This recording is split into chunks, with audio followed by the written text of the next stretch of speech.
அனைவருக்கும் வணக்கம். எனது பெயர் சூரியபிரியா. நான் ஓவிய ஆசிரியராக பணியாற்றுகிறேன்.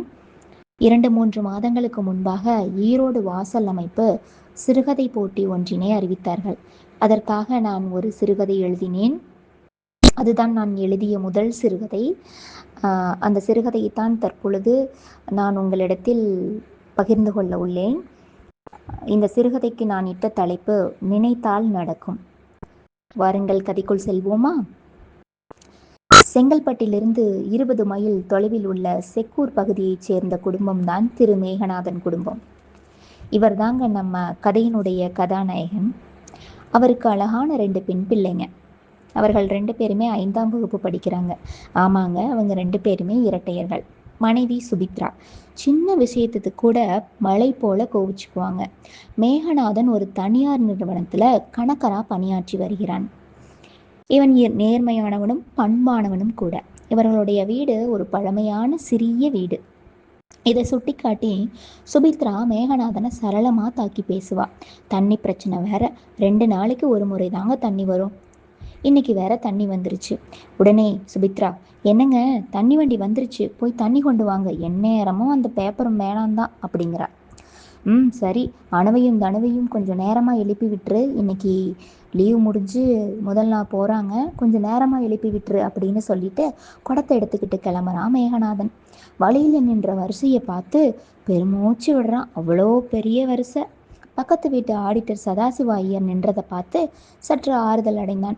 வேகமாக சென்று அவர் அருகில் நின்று கொண்டான். மேகநாதா, வா, இந்த தண்ணி பிரச்சனை எப்போதான் தீருமோ?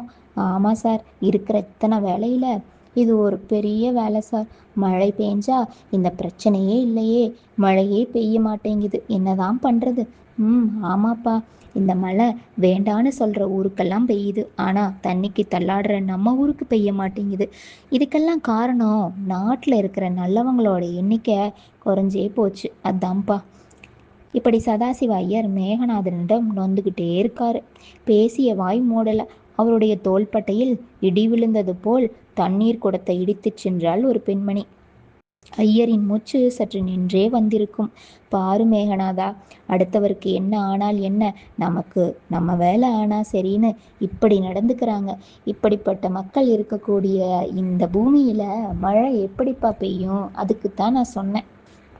ஆமாம் சார், நீங்கள் சொல்கிறதும் வாஸ்தவம்தான். ஒரு வழியாக தண்ணி பிடிச்சிக்கிட்டு வந்து குளிச்சுட்டு கிளம்பிட்டு இருந்தான் மேகநாதன். பிள்ளைகள் இருவரும் கிளம்பிக்கிட்டு இருந்தாங்க.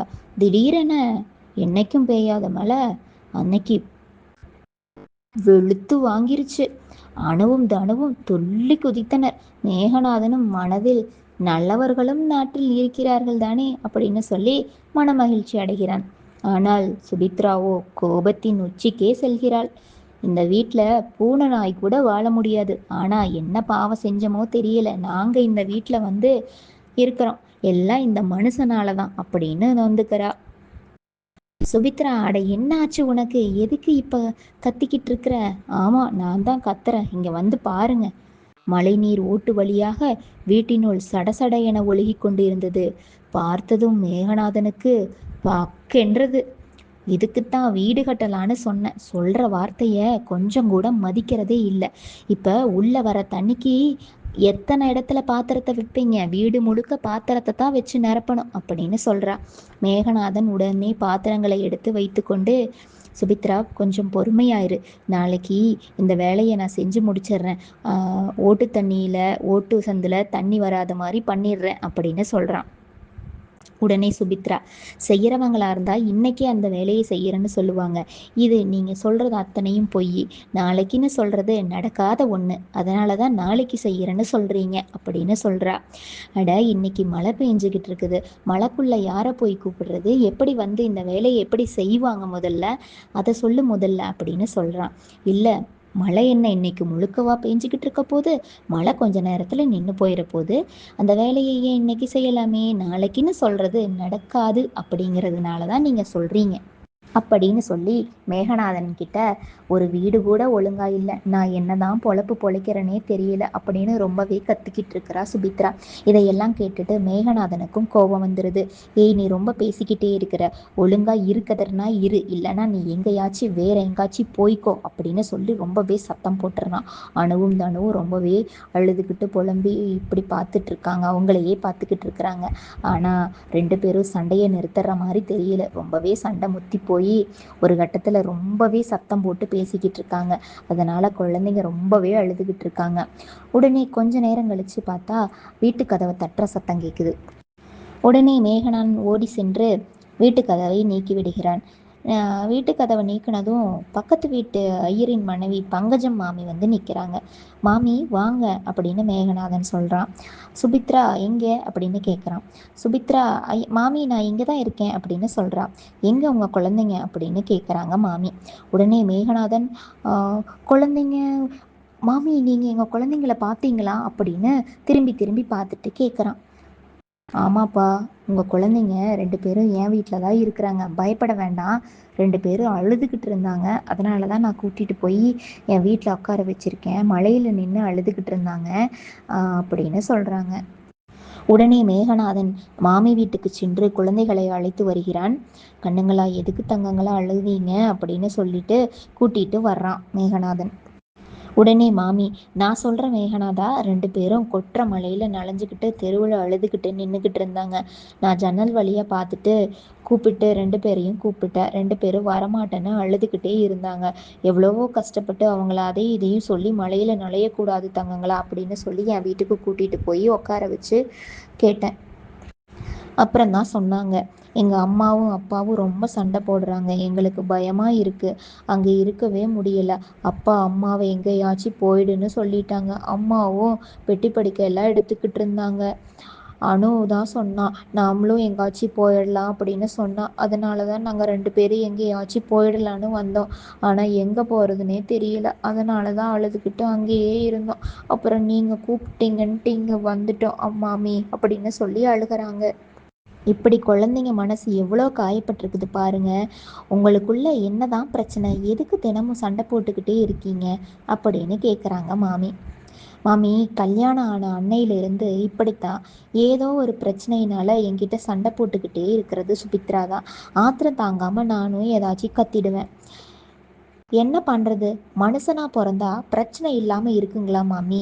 இப்போ தான் கொஞ்சம் கொஞ்சமாக குடும்பத்தோட பழைய கடனை எல்லாம் அடைச்சிருக்கேன். இனிமே தான் சம்பாதிச்சு கொஞ்சம் கொஞ்சமாக எல்லாம் செய்யணும். எதையும் புரிஞ்சுக்காம இப்படி நடந்துக்கிட்டா என்ன தான் பண்ணுறதுங்க மாமி? அவளை கொஞ்சம் பொறுமையாக இருக்க சொல்லுங்க மாமி.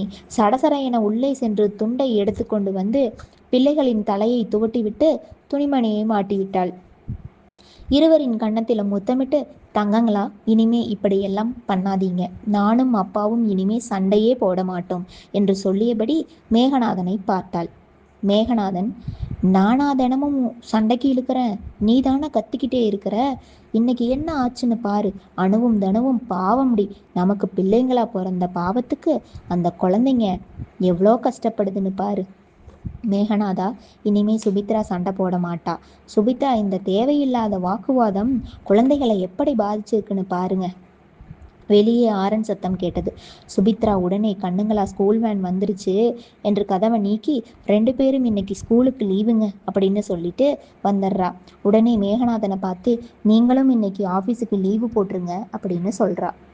உடனே மேகநாதன், எதுக்கு லீவு, என்ன இன்னைக்கு முழுக்க சண்டை போடணுமா சுபித்ரா அப்படின்னு கேட்டான். இல்லைங்க, இனிமே நான் உங்ககிட்ட சண்டையே போட மாட்டேன். என்னோட ஒரு கனவு ஒரு வீடு கட்டி அதில் சந்தோஷமாக இருக்கணுங்கிறது தான். அது நடக்காத ஆதங்கத்தினால தான் நான் இப்படியெல்லாம் நடந்துக்கிறேன்னு நினைக்கிறேங்க. நீங்கள் எப்போவுமே என்னை தேவையில்லாமல் பேசுனதே இல்லை. ஆனால் நான் தான் உங்ககிட்ட கோபப்பட்டுக்கிட்டே இருக்கிறேன். இந்த கோபம் குழந்தைகளை இவ்வளவு காயப்படுத்தி இருக்கு. எனக்கே என்னை நினச்சா வெறுப்பாக இருக்குங்க. இத்தனை வயசாகியும் நான் அறிவில்லாமல் நடந்துக்கிட்டேன். இதை நினச்சா எனக்கே ரொம்ப கஷ்டமாக இருக்குங்க. என்னை நான் கண்டிப்பாக மாற்றிக்கிட்டே ஆகணும். நான் ஒரு நல்ல மனைவியா, அணுவுக்கும் தனுவுக்கும் ஒரு நல்ல அம்மாவா கண்டிப்பாக நான் இனிமே இருப்பேன். இதையெல்லாம் நான் கோயிலில் போய் அந்த அம்மன் முன்னாடி சொல்லி என்னை நான் புதுப்பிச்சுக்கணுங்க. அதனால தான் நாம் எல்லாரும் சேர்ந்து கோயிலுக்கு போயிட்டு வரலான்னு உங்களை எல்லாம் லீவு போட சொன்னேன்.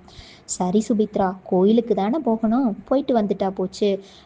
நாம ஒரு புது வாழ்க்கையை ஆரம்பிப்போம். ஓ சரியா?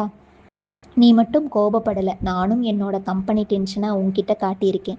கம்பெனியை இழுத்து மூடுற அளவுக்கு பெரும் பிரச்சனை போய்கிட்டு இருக்கு. உனக்கே தெரியும், என்னோட வேலையே கேள்விக்குறிதான். இனிமே என்ன செய்ய போறோன்னு நினைச்சா தலையே வெடிச்சிரும் போல மாதிரி இருக்கு.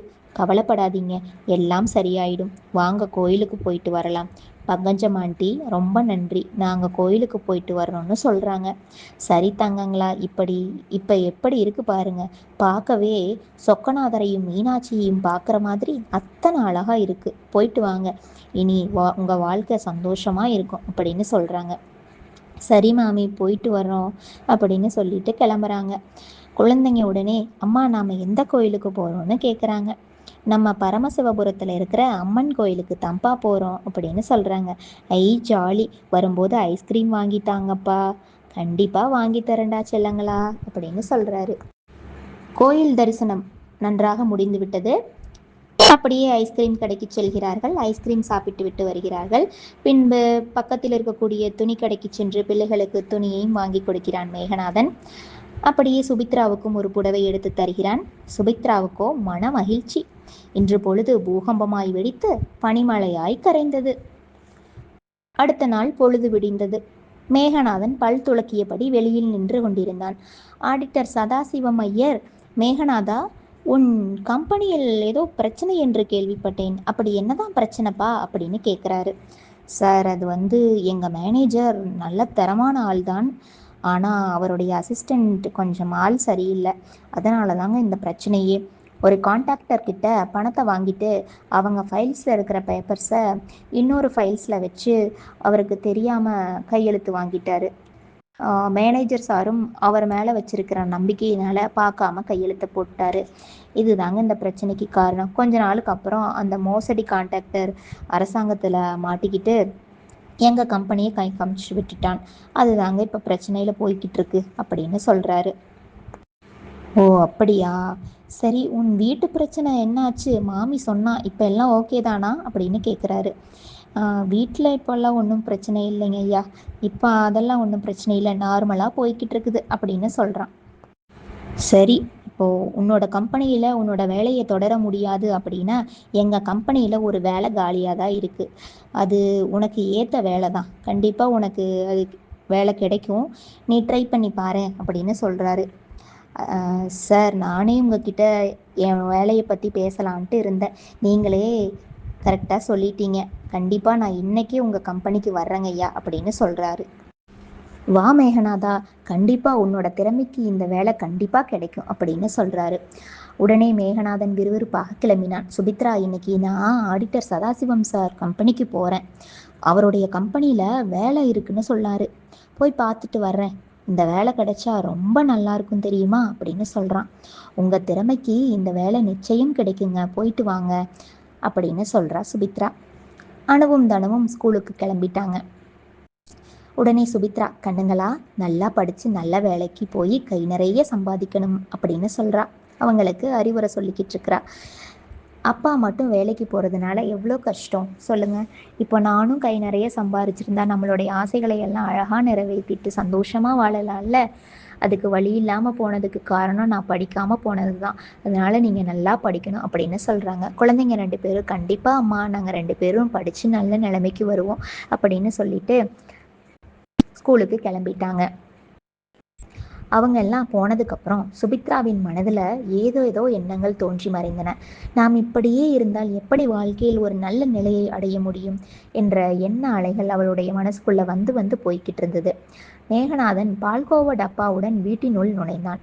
அதை பார்த்த சுபித்ரா, என்னங்க குட் நியூஸா அப்படின்னு கேட்குறா. ஆமாம் சுபித்ரா, இன்டர்வியூ முடிஞ்சிச்சு. அடுத்த மாதம் ஜாயின் பண்ணிக்கலான்னு சொல்லியிருக்காங்க. சுபித்ரா, நீ என் கூட சண்டை போடாமல் எனக்கு துணையாக இதே மாதிரியே எப்பயுமே இரு அப்படின்னு சொல்கிறான் மேகநாதன். சரிங்க, நான் தான் இனிமேல் சண்டை போட மாட்டேன்னு சொல்லிட்டேன்ல. என்னங்க, நான் ஏதாவது செஞ்சு சம்பாதிக்கலான்னு ஆசையாக இருக்குங்க. அது உங்களுக்கும் உதவியாக இருக்கும்ல அப்படின்னு சொல்கிறா. சுபித்ரா, நீ 10வது தானே படிச்சிருக்க, என்ன வேலைக்கு போக முடியும் சொல்லு? இப்போ வேலைக்கெல்லாம் போகணும்னு என்ன அவசியம்? அதெல்லாம் ஒன்றும் வேணாம், அதான் எனக்கு வேலை கிடைச்சிருச்சுல, நீ கவலைப்படாத அப்படின்னு சொல்கிறான். வேலைக்கெல்லாம் போகலைங்க, நான் நல்லா தானே சமைக்கிறேன், ஏதாச்சும் ஒரு கேட்ரிங் சர்வீஸ் மாதிரி பண்ணலான்னு ஆசையாக இருக்குங்க அப்படின்னு கேட்குறா. நாமளும் எத்தனை நாளைக்கு தான் இப்படியே இருக்கிறது, அதனால தாங்க என் மனசில் இப்படி ஒரு எண்ணம் இருக்குது. அப்படியா? சரி, உன்னோட ஆசை, நான் வேண்டான்னு தடுக்கல, நானும் வேணா உனக்கு உதவியா இருக்கிறேன். ரொம்ப சந்தோஷங்க. இன்னைக்கே இதுக்கு என்ன பண்ணலான்னு யோசிக்கலாங்க. முதல்ல ஒரு 20-30 பேர்த்துக்கு மட்டும் செஞ்சு வியாபாரம் எப்படி இருக்குன்னு பார்த்துக்கிட்டு அப்புறம் வியாபாரத்தை பெருசு பண்ணிக்கலாம். ஆமாங்க, நீங்க சொல்றதும் சரிதான், அப்படியே பண்ணிக்கலாங்க அப்படின்னு 2 பேரும் பேசிக்கிட்டு இருக்காங்க. அப்படியே 2 வருடங்கள் கழிந்து விட்டன. அணுவும் தனுவும் 7ஆம் வகுப்பு அரையாண்டு தேர்வுக்கு படித்து கொண்டிருந்தனர். இரவு 8 மணி. சுபித்ரா 2 பேரையும் சாப்பிடுவதற்கு அழைக்கிறாள். மழை வெளுத்து வாங்குகிறது. இப்பொழுதும் அணுவும் தனுவும் மகிழ்ச்சியில் துள்ளி குதிக்கின்றனர். மேகநாதனும் மகிழ்ச்சியில் திளைக்கின்றான். ஆனால் சுபித்ரா இப்பொழுது கோபத்தின் உச்சிக்கு செல்லவில்லை. ஏனென்றால் 2 அடுக்கு கட்டிடத்தை தாண்டி மழைநீர் எப்படி வீட்டினுள் வர முடியும்? அதற்கு வாய்ப்பே இல்லையே. எனவே சுபித்ராவோ மக்களின் தண்ணீர் பிரச்சனை தீரும் என எண்ணி மகிழ்ச்சியில் திளைக்கிறாள். அலைபேசியில் ஒலி கேட்டு மேகநாதன் அழைப்பை ஆன் செய்ததும், சார், தூத்துக்குடியிலிருந்து பேசுகிறோம், எங்கள் வீட்டில் நிச்சயதார்த்த ஃபங்க்ஷன் வச்சுருக்கோம், உங்ககிட்ட 5000 சாப்பாடு ஆர்டர் பண்ணணும் அப்படின்னு சொல்கிறாங்க. அதுக்கு என்ன சார், பண்ணிக்கலாம். மேகநாதன் மேற்கொண்டு தேதியையும் உணவு வகைகளையும் நேரங்களையும் கேட்டு டைரியில் குறித்து வைத்து கொண்டான். என்னங்க, நான் எப்படியெல்லாம் வாழணும்னு நினச்சனோ அந்த அளவுக்கு நாம் வளர்ந்திருக்கோம். உங்களோட ஒத்துழைப்பு தான் நம்ம கேட்ரிங் சர்வீஸ் இந்த அளவுக்கு வளர்ந்ததுக்கு காரணம் அப்படின்னு சுபித்ரா சொல்கிறா. இல்லை சுபித்ரா, உன்னோட பக்குவமான சமையலின் சுவை இங்கிருந்து தூத்துக்குடி வரைக்கும் போயிருக்கு, அதனால தான் இந்த வெற்றி நமக்கு அப்படின்னு சொல்கிறான் மேகநாதன். சரி, என்னை விட்டு கொடுக்காம பேசுகிறீங்க அப்படின்னு சுபித்ரா சொல்கிறா. நம்ம சதாசிவம் சாரும் அவங்க வீட்டு மாமியும் நம்ம குடும்பத்துக்கு நிறைய நல்லது செஞ்சுருக்காங்க. அவங்களுக்கு திருப்பி நாம் என்ன செய்ய போகிறோமோ தெரியலங்க அப்படின்னு சொல்கிறா சுபித்ரா. சுபித்ரா, அவங்களுக்கு குழந்தை இல்லை, அதனால் அவங்களோட கடைசி காலத்தில் நாம் கொஞ்சம் உதவியாக இருக்கலாம் அப்படின்னு எனக்கு தோணுது. நீ என்ன சொல்கிற? சரியா சொன்னீங்க, நான் அதை யோசிக்கவே இல்லை பாருங்க. கண்டிப்பாக உதவியாக இருக்கலாங்க. இவர்கள் பேசுவதையெல்லாம் கேட்டுக்கொண்டிருந்த அணுவும் தனுவும், அம்மா, இப்படி நீங்கள் 2 பேரும் அன்பாக பேசுறது ரொம்ப அழகா இருக்கு, இன்னும் கேட்டுக்கிட்டே இருக்கலாம் போல இருக்கு. இதே மாதிரியே எப்பயும் சந்தோஷமா இருக்கணும், சண்டை மட்டும் போடக்கூடாது அப்படின்னு சொல்றாங்க குழந்தைங்க. உடனே மேகநாதன், தங்கங்களா, நாம் உன்னை உறுதியாக நம்பினா அது கண்டிப்பாக நடக்கும். இப்போது நம்ம வீட்டில் அம்மா நல்லா பெரிய வீடு கட்டி சந்தோஷமாக மன நிறைவோடு இருக்கணும்னு நினச்சாங்கல்ல, அது நடந்ததில்ல. இப்போ நம்ம நல்லா சந்தோஷமாக தானே இருக்கோம். அந்த மாதிரி அம்மாவும் அப்பாவும் சண்டை போடக்கூடாது, எப்பயும் ஒற்றுமையாக அன்போடு இருக்கணும்னு நீங்கள் நினைங்க, கண்டிப்பாக அது நடக்கும் அப்படின்னு மேகநாதன் சொல்கிறாரு. இப்படி சொல்கிறதோட நம்மளோட கதை முடியுதுங்க. கதை எப்படி இருந்தது அப்படின்னு எனக்கு தெரியப்படுத்துங்க. ரொம்ப நன்றி. வாய்ப்பளித்த அனைத்து நல்லுள்ளங்களுக்கும் நன்றி கூறி விடைபெறுகிறேன். நன்றி, வணக்கம்.